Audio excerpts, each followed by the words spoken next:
Hi, everyone, and welcome. We're your hosts. I am Justin. And I'm Challee. This podcast is a space where we explore practical ways to nurture your mind, body, and spirit to create a happier and healthier life. The content of this podcast is intended for informational and educational purposes only. It is not a substitute for professional mental health advice, diagnosis, or treatment.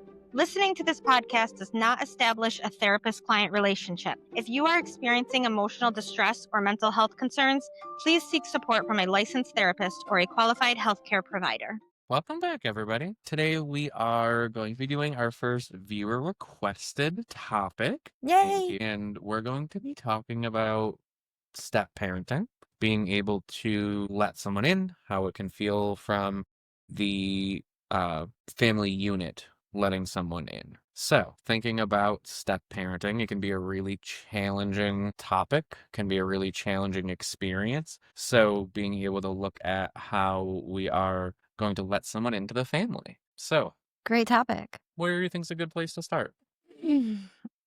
Well, it's important to remember that everybody's dynamics are different. I can speak to my own personal experiences with this, but my experience is going to be totally different than someone else's experience. So it's important to just keep that in mind. Everybody brings a different level of trust, a different level of understanding. The family of origin that they're coming from and the way that they had done things is going to be really different than the family that they're joining. Many times. Sometimes there's some similarities, but those are all things that we really have to take into account in having that mixed family.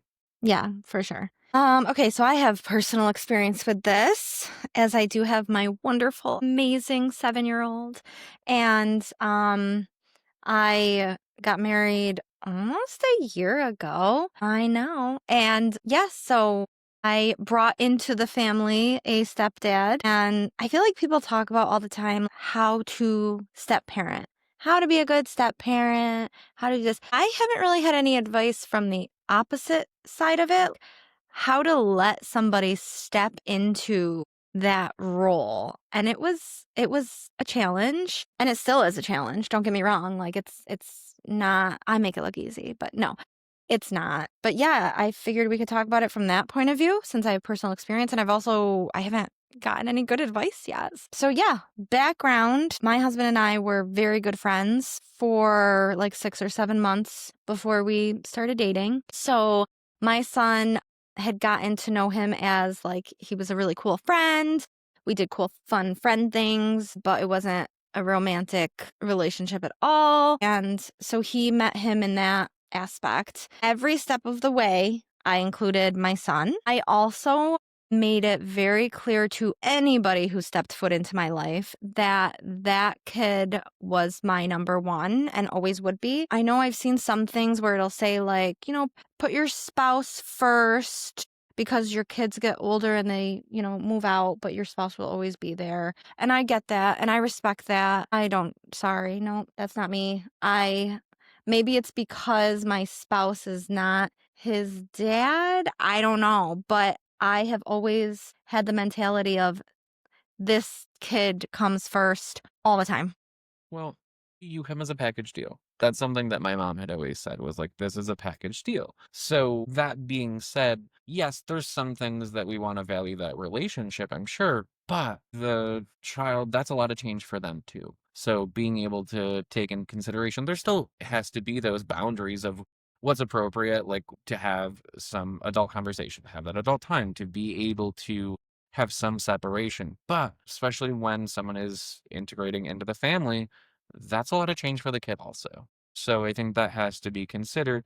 Yes, it's wonderful. And in some aspects, we do want to put that significant other first, but that child's still going to be there. And then especially if it's a family dynamic when you have the child full time, and that is a lot of change for them coming in. That's someone moving into their house. Or you're getting a new house or a new apartment, whatever that looks like.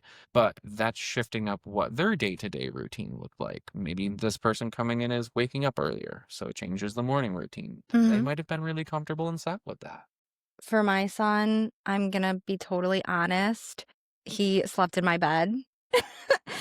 So that was a big change for him. So I talk to him every step of the way. Anybody that, you really want to include your kids, even if they're little.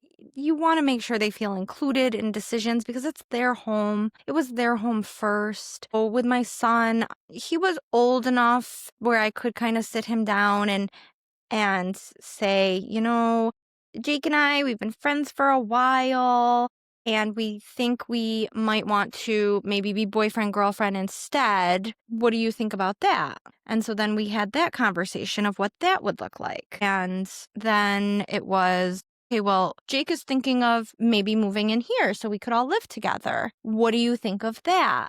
And opening it up to, do you have any questions about how things might change with that happening? And just making sure that he felt totally comfortable. And asking him, bringing a new person into the house, it's going to be weird. Is there anything that you would need to make it more comfortable? And so he said, my son is huge on privacy, even with me. I love it. He just asked questions like, would I still have my privacy? Would I still be able to go into my room and shut the door? Just little questions like that. So just reassuring him of like, yes, 100%. Um, that was huge. I think making a plan or being able to communicate that along the way, I think many times we forget. When we're talking with kids, it can be really easy to not really consider what they're feeling because it might come out as a no, or it might come out a little bit more abrupt, or they may not share what they're feeling initially. Adults don't always share what they are feeling initially. So being able to ask those questions, to be able to have some open communication with that. And many times, those things that might initially come off as yes or no, there's something underlying to it. So being able to get to the root of it, of what they might be fearing. Mm-hmm. Maybe it's less time with mom or dad.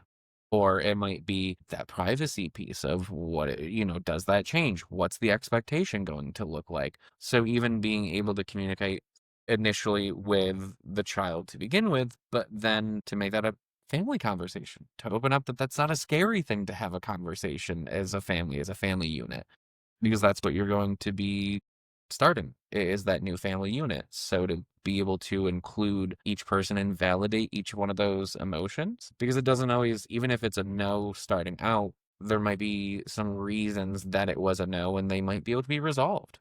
So Mm-hmm. asking those deeper questions. Yep. So then when we decided to get married, we sat him down and just said, like, hey, this is our plan. How do you feel about it? And, he was excited and yay, a wedding. And then I talked to him privately and I said, like, hey, I want to know how you're feeling about this. Just me and you. How are you feeling?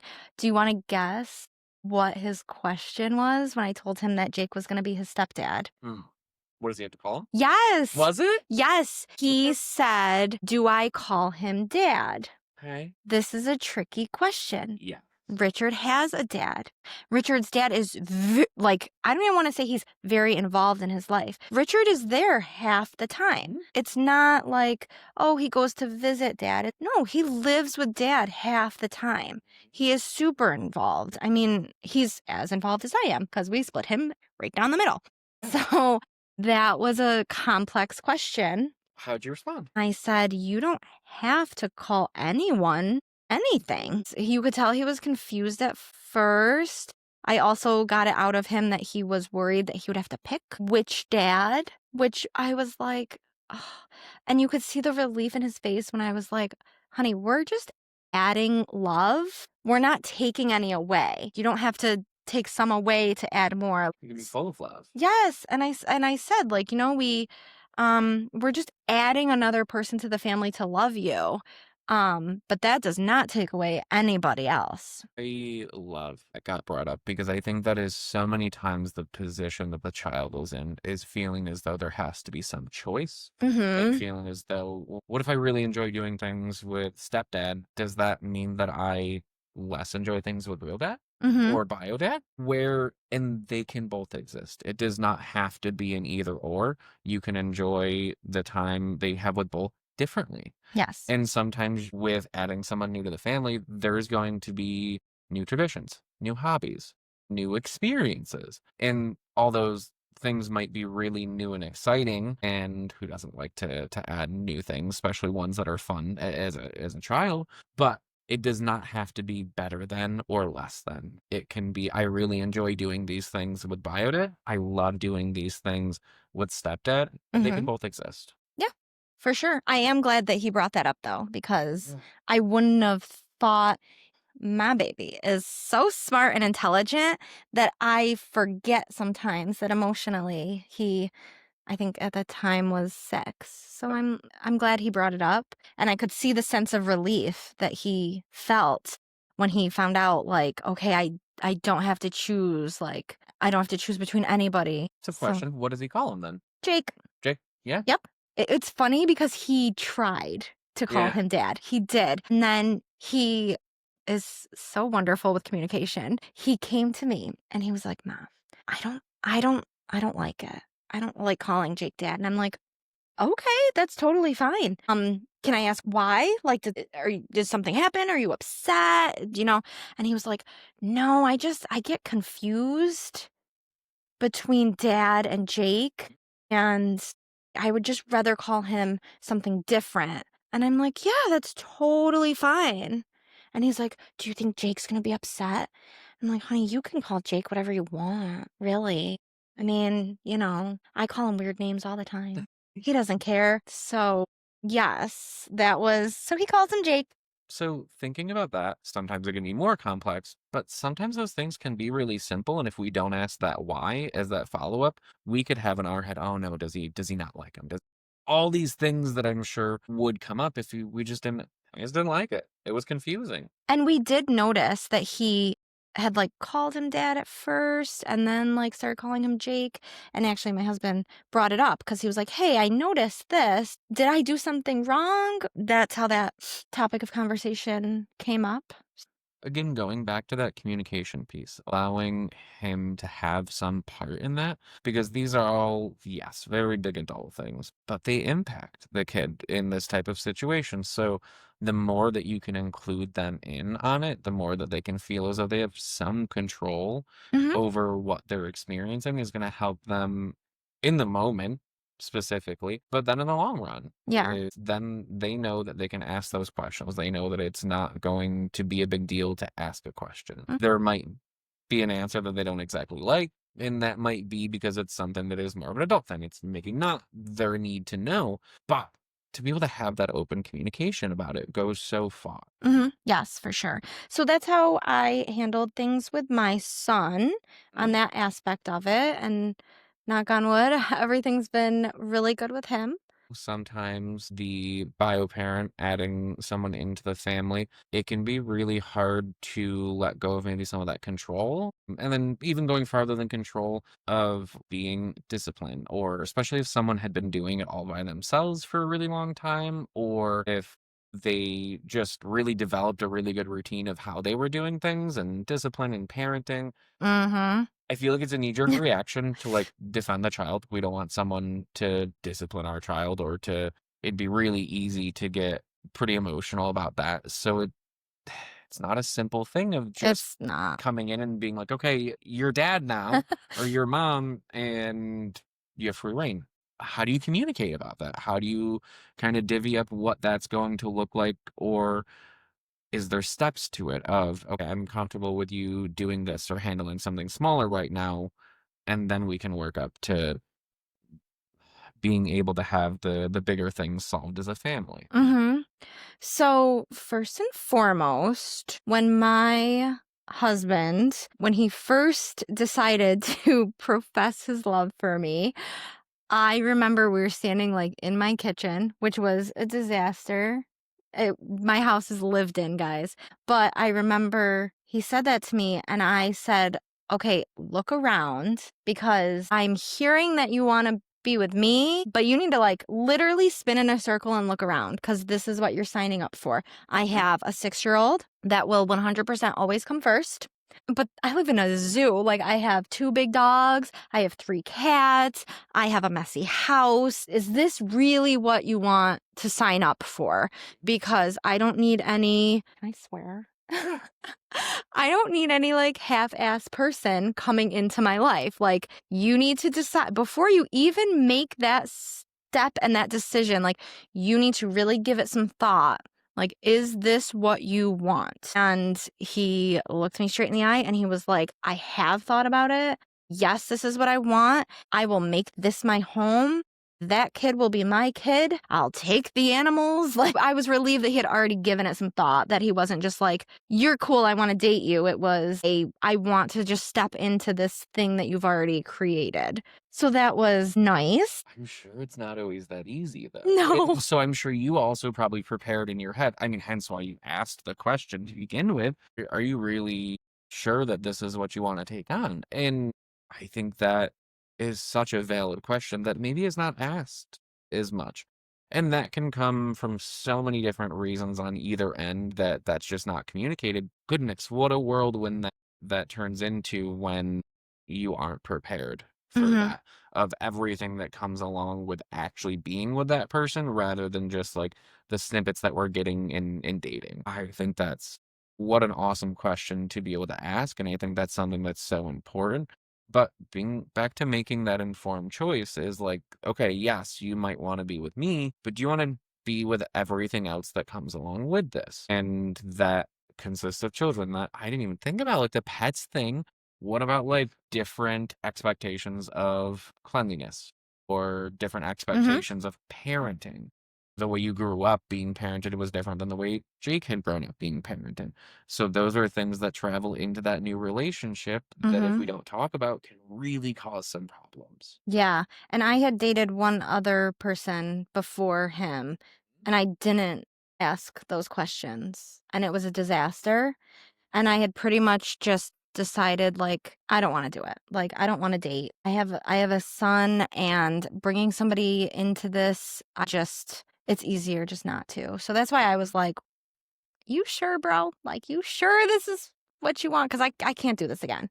Like, I can't." So, I took the leap of faith. He's a single man, like 30, no kids, just living life. Great job, no responsibilities really, like, I'm like, "You really want this? Okay." But So he thinking about it from that perspective, that's a lot of change. I know we focused on like the bio piece and the family of someone, how we're like receiving that person. That's also change on that person that is integrating into the family also. Mhm, That is a lot of change for them, things that I'm sure were never thought of. So back to, I keep on saying the communication piece is it has to be such a priority because there's so many different things that were probably never even crossed his mind, because mhm. how do you think of if you don't have a 6-year-old?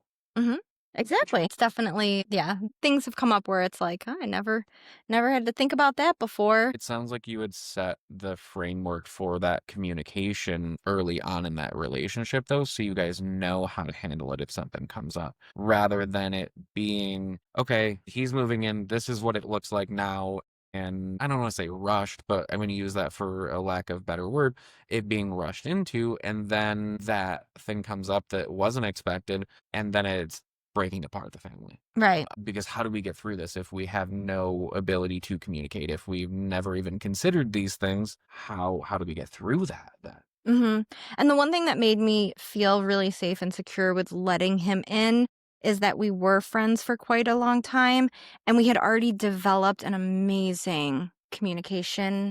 Like, our communication was just amazing. I mean, this man was my best friend. Like, we would just chill and just talk about things, and I mean, this is still true. Like, I can talk to him about anything. We could sit there for hours and have a conversation about anything. So, the communication is just so wonderful that that made me feel like, okay, I can do this because I know I can talk to this man about anything and he will be receptive and not defensive. So, thinking about that, there's a level of vulnerability that comes into, especially as the parent and accepting someone new into the family.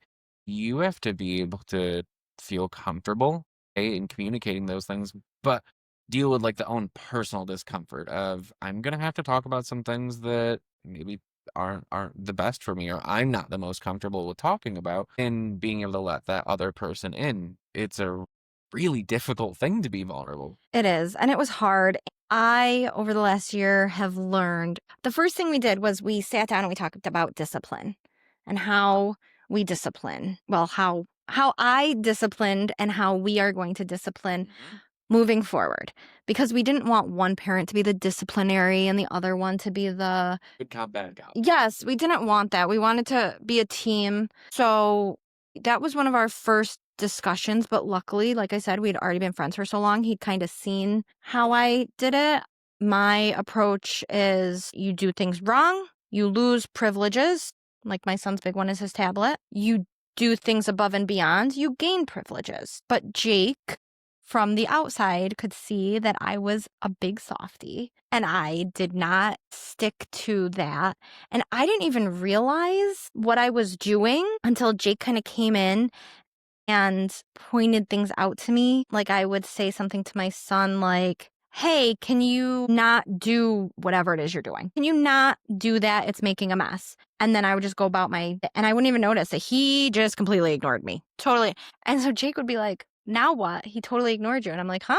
Yeah, I guess he did." I had just gotten, and it sounds so awful. And I still like, I feel really like, I feel like a bad mom because I'm like, wow, I didn't even notice that like he was not listening to me at all. So yeah, we kind of sat down and Jake was like, "I can totally get on board with this. Like, I got it. We take away electronics when he is not good. We add in different things. You know, we praise him and give him good stuff when he's above and beyond. I can get on board with that. But like, I need to know like where my role is. Like, what do I do? If I'm standing here and you tell him something and he rolls his eyes and completely ignores you, what then do I do?"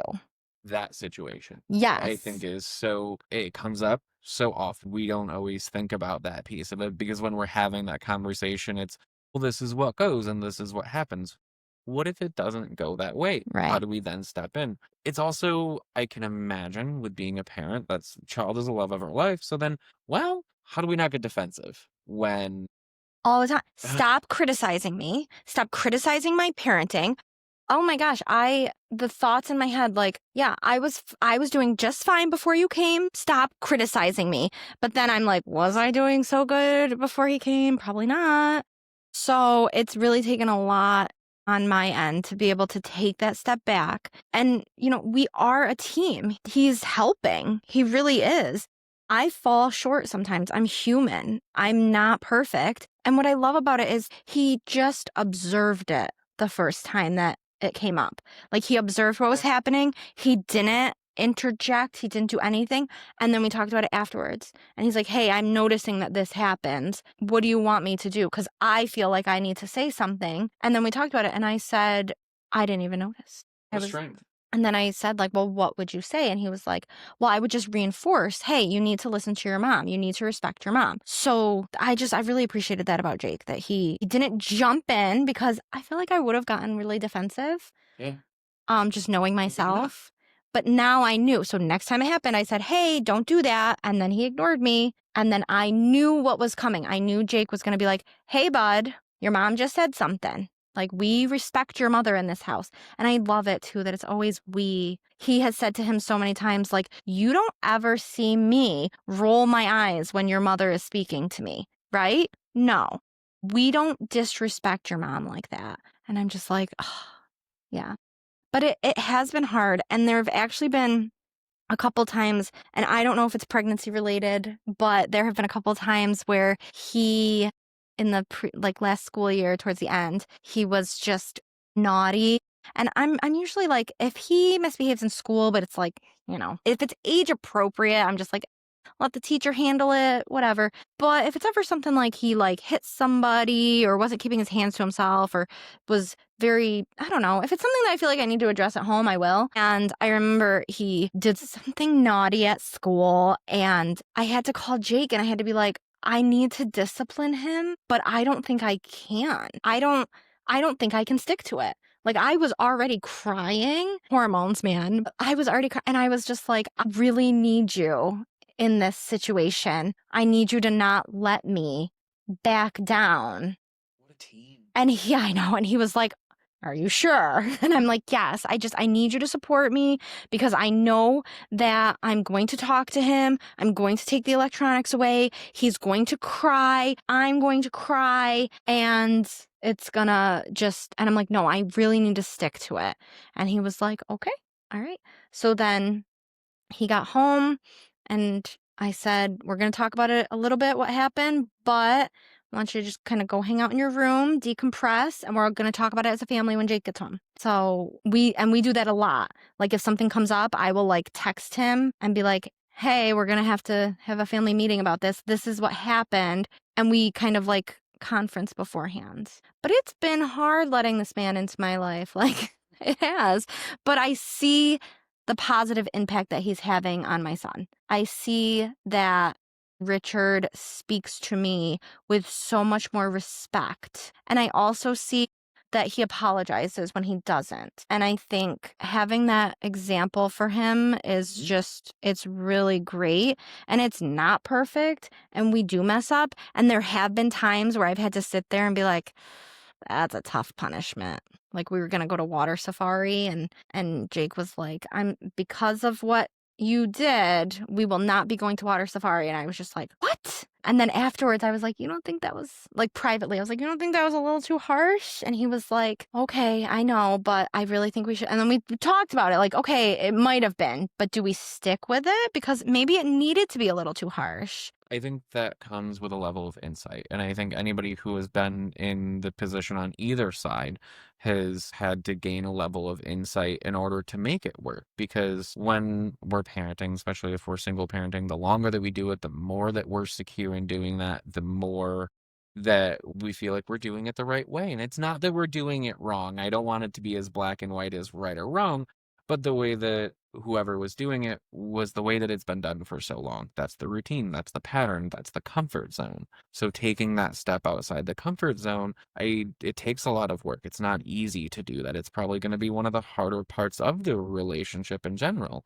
because you're adding someone into that family dynamic. It's not just the dating of two people and then you get to develop all those things together. There is some level of what was set and how it has been running. Mhm. So that involves some change, and Mhm. change is tough. It is. It is. It's hard, but I feel like if you're going to let somebody into your life, if you're going to get married, if you're going to have a long-term partner, live together with kids and stepkids, you need to have clear expectations so that the person knows what to expect. I think if I can give any advice, it is set those expectations with your partner. Let them know exactly what you view their role as so that way they know. Because for me, it was if you're coming into my life, you're going to step into this role, and I can't have you do that if you're not 100% committed to this role. So just making sure those expectations are clear. If you don't want your partner, if you don't want them stepping into that role, make that clear too, because otherwise they're not going to know and it's going to be confusing and they're going to be like, "Okay, I'm stepping into this role. I'm acting like a parent when it's convenient and then not when it's not." And it's I don't know. For me it's all or nothing, but making that clear is definitely the most important part with your partner. And before we end, I think it's also really important to acknowledge that it's very easy to carry a level of defense into these things because depending on whatever the situation is, I'm thinking more of those situations where someone has been the sole parent for a little while or just been doing it more on their own and then having to let someone in that there's a fear of someone hurting their kid too. Oh, yeah. Hurting as in whatever, whatever way, but there's, we would want to make sure that the child is taken care of, so it's very easy to get defensive, and sometimes it'd be really easy to feel like we have to treat the kid differently because if there were different things that had happened previously, the other person coming in may not know what that story is of what they've gone through and maybe why we do things a certain way. Can be changed, but those are the things that have been set in place. And that was my biggest fear with ever bringing somebody else into my son's life is that they would hurt them. And so that is another reason why I make it very crystal clear. My kid is my number one. You will never come above him. And my son knows that too. So he knows he can always come to me with anything. And that's important too. I've seen way too many moms take the boyfriend's side and I get, and I don't get it. I'm not gonna lie and say I get it. I don't get it because that's your child. So he knows he can come to me no matter what. And he's come to me a couple times and been like, "It really hurt my feelings that Jake took my tablet away." And we talk about it because it's a yes. And I would say, like, I totally get it, but do you think it was unwarranted? And he's like, "No, I know why he did it, but it still made me upset." And I'm like, "Okay, well, thank you for telling me that that made you upset." So just communication. It's like a broken record. It's a huge piece, and that's gonna help get through whatever those challenges are, because it's not easy. It's Mhm. going to be a challenge. There's no simple way to do it. There's no simple, manual of how to integrate someone in perfectly. Everybody has their own circumstances. We do things a certain way because we have adapted to doing it that way. That's the way we like it. Whatever that may be, there's that pattern and that routine that's already there. It's going to have to change to some degree. Yes, but it has been fun Yeah. because Jake has learned a lot of new things that he never knew because he didn't have kids. So he never knew that every year around St. Patrick's Day, he was gonna have to help this kid build a leprechaun trap. I love So that. that was new. He had no idea why the night before Easter, we had to go outside and plant jelly beans in the garden, but obviously we had to do that so that the Easter bunny sprouts lollipops. So he's learned a lot of different things. So he's enjoying the ride. He's learning all these he's like, what are these traditions?" And I'm like, "Ah." Combining that family, there's so many different Oh my pieces. gosh, it's been a fun ride. Yeah. For sure. All right. So I think this was a great topic. Again, if there's anything more that we can add to it or a different perspective that we can add, thank you guys for joining today. Yes, great conversation. I love it. If we have any comments or anything we'd like to see, please leave those for us. Thank you so much. Bye guys. Bye.